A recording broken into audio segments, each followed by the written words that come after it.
Hello everyone, study with us में आपका स्वागत है। और आज इस वीडियो में मैं पर्यावरण से संबंधित सभी सम्मेलनों पर चर्चा करूंगा और सभी तथ्य जो हैं वो इसमें मैंने डाल रखे हैं और काफ़ी इंपॉर्टेंट है ये वीडियो, तो इसे अंत तक देखें। और अगर आप लोग और तैयारी करने चाहते हैं यूजीसी नेट पेपर 1 के लिए, तो आप हमारे चैनल की प्लेलिस्ट पे जा सकते हैं, जहाँ पर सारी वीडियो आपको मिल जाएगी और जिसमें लगभग सभी सिलेबस जो है वो कवर है। ओके, तो शुरू करते हैं आज का वीडियो। संयुक्त राष्ट्र मानवीय पर्यावरण सम्मेलन, ये अंतर्राष्ट्रीय स्तर पर पर्यावरण से संबंधित पहला सम्मेलन था जो 1972 में हुआ था, यानी 1972 में। और स्टॉक स्थान की अगर हम बात करें तो याद रखें, स्वीडन की राजधानी स्टॉकहोम में इस सम्मेलन का जो आयोजन किया गया था। ये इस सम्मेलन को विशेष इस कारण माना जाता है क्योंकि इस सम्मेलन के दौरान कई महत्वपूर्ण निर्णय लिए गए थे। और ये मैं बता दूं कि ये पर्यावरण संरक्षण से संबंधित पहला अंतर्राष्ट्रीय कदम था जो विश्व के देशों ने उठाया था। और संयुक्त राष्ट्र पर्यावरण कार्यक्रम का गठन जो है वो इसी सम्मेलन के दौरान किया गया था। और जो आज हम अंतर्राष्ट्रीय पर्यावरण दिवस 5 जून को मनाते हैं, इसकी शुरुआत भी इसी सम्मेलन से हुई थी सन 1972 में। तो इसे आप याद रखिए। नेक्स्ट है मैट्रियल संधि प्रस्ताव। ये क्वेश्चन जो है यहाँ से पूछा गया था पेपर 1 में। मैट्रियल संधि जो थी वो 1987 में हुई थी हेलासिंकी में, ठीक है ना। हेलासिंकी में ये संधि हुई थी और इसमें निर्णय क्या लिया गया था कि क्लोरोफ्लोरोकार्बन जो है इसको रोक लगाना, ठीक है ना। क्योंकि इससे क्या हो रहा था कि जो ओजोन परत है उसमें छेद हो रहा था। तो इस कारण इसमें निर्णय लिया गया कि जो विकसित देश होंगे वो सन 2000 तक क्लोरोफ्लोरोकार्बन के उत्पादन पर रोक लगा देंगे, जबकि जो विकासशील देश हैं जैसे भारत वगैरह, अफ्रीका वगैरह, इन देशों ने ये निर्णय लिया कि वो 2010 तक जो है क्लोरोफ्लोरोकार्बन के उत्सर्जन को बंद कर देंगे, ठीक है ना। तो ये निर्णय लिया गया था। और बात करें अगर पृथ्वी सम्मेलन की, तो पृथ्वी सम्मेलन जो हुआ था ये हुआ था 1992 में। कहाँ पर हुआ था तो याद रखें, ब्राजील का एक शहर है रियो डी जनेरियो में इस सम्मेलन का जो है आयोजन किया गया था। इस सम्मेलन को पृथ्वी सम्मेलन भी कहा जाता है, रियो सम्मेलन भी कहा जाता है और एजेंडा 21 के नाम से भी जाना जाता है, ठीक है ना। ये जो सम्मेलन था ये पर्यावरण से संबंधित अंतर्राष्ट्रीय स्तर पर सबसे बड़ा सम्मेलन था। तो याद रखें, जो स्टॉकहोम सम्मेलन था 1972 में वो पहला था, लेकिन अगर हम बात करें कि पर्यावरण से संबंधित सबसे बड़ा सम्मेलन, तो वो था पृथ्वी शिखर सम्मेलन। कब हुआ? 1992 में, याद रखें। और इसमें 182 देशों ने हिस्सा लिया था। लगभग 20,000 प्रतिनिधि इसमें शामिल हुए थे, ठीक है ना।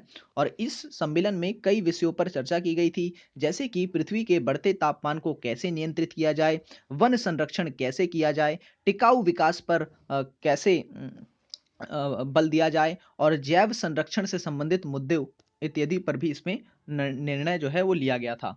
नेक्स्ट है क्योटो प्रोटोकॉल। क्योटो प्रोटोकॉल जो है ये एक प्रकार का समझौता कह सकते हैं हम लोग, था 1997 में हुआ था। कहाँ पर? जापान के शहर क्योटो में, ठीक है ना। यह एक कानूनी बाध्यकारी समझौता था, ठीक है ना। और इसमें निर्णय ये लिया गया था कि जो औद्योगिक देश हैं, जो बड़े-बड़े विकसित व औद्योगिक देश हैं, वो 2012 तक ग्रीन हाउस गैसों का उत्सर्जन 5.5% या फिर कहें 5.5% कम कर देंगे, ठीक है ना। तो ग्रीन हाउस गैसों को कम करने के लिए खास तौर से ये प्रोटोकॉल किया गया था, ठीक है ना। अब नेक्स्ट है जोहानिसबर्ग सम्मेलन। जोहानिसबर्ग सम्मेलन जो है ये सन 2002 में हुआ था, अफ्रीका के शहर जोहानिसबर्ग में। और इसमें मैं बता दूं, इस सम्मेलन को पृथ्वी 10 यानी पृथ्वी 10 के नाम से भी जाना जाता है, क्योंकि जो सम्मेलन 1992 में हुआ था रियो डी जनेरियो में, उसी सम्मेलन में इस सम्मेलन की तिथि जो है वो निर्धारित कर दी गई थी कि 10 साल बाद जो ये सम्मेलन आयोजित किया जाएगा। इसलिए सन 1992 के 10 साल बाद यानी सन 2002 में ये सम्मेलन जो है वो आयोजित किया गया, ठीक है ना। और इस सम्मेलन में ग्लोबल वार्मिंग की समस्या को गंभीरता से लिया गया था और ग्लोबल वार्मिंग जो है इसको कैसे इस पे रोका जाए, इस पर निर्णय किया गया था। नेक्स्ट है नुसा दुआ सम्मेलन। ये हुआ था सन 2002 2007 में, ठीक है ना। ये इंडोनेशिया में हुआ था, याद रखें, इंडोनेशिया में हुआ था। और इस सम्मेलन में निर्णय ये लिया गया था कि यूएनएफसीसी ने इस सम्मेलन का मुख्य उद्देश्य सन 2009 में होने वाले कोपेनहेगन सम्मेलन के दौरान एक अंतर्राष्ट्रीय संधि के लिए रोड मैप तैयार करना था, ठीक है ना।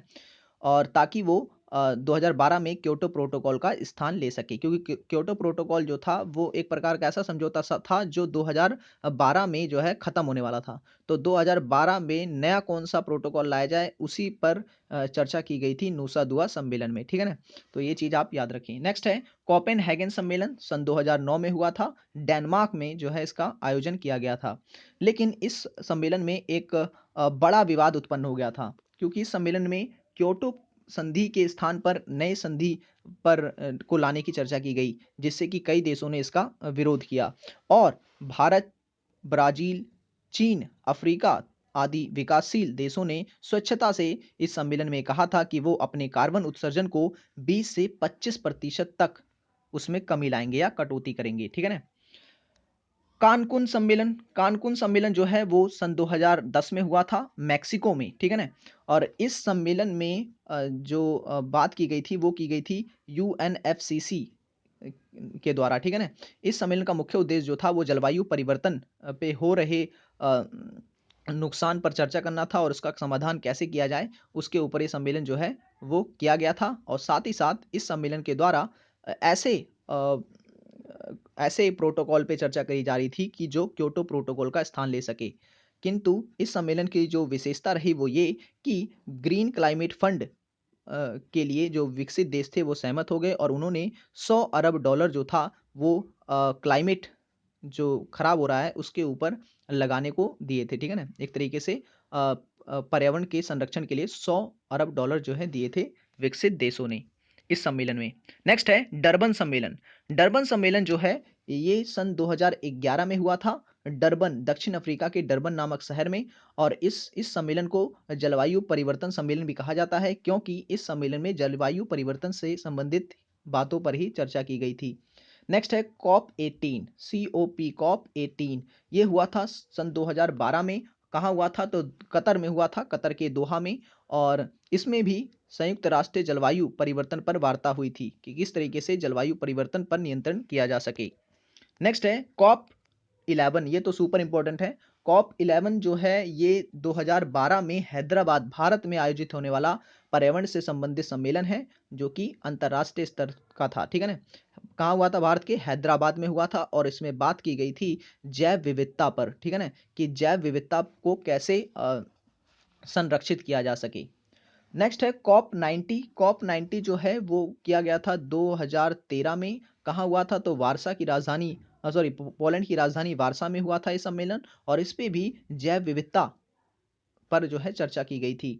कॉप 20 की बात करें तो कॉप 20 हुआ था 2014 में पेरू के लीमा नामक शहर में ये किया गया था। पेरू एक देश है दक्षिण अमेरिका का, वहाँ एक शहर है लीमा, वहाँ पर ये सम्मेलन का आयोजन किया गया था। इस सम्मेलन का जो मुख्य विषय था वो था ग्रीन हाउस गैसों के उत्सर्जन में कमी लाना, ठीक है ना। तो याद रखें कॉप 21 जो है वो पेरिस, फ्रांस की राजधानी पेरिस में किया गया था 2015 में। और इस समझौते में आधुनिक युग के आरंभ की तुलना में विश्व तापमान में जो बढ़ोतरी हो रही है उसको 2% से घटाकर 1.5 डिग्री सेल्सियस तक, यानी 1.5% तक लाना था, ठीक है ना। 1.5 डिग्री सेल्सियस तक लाना था तापमान को।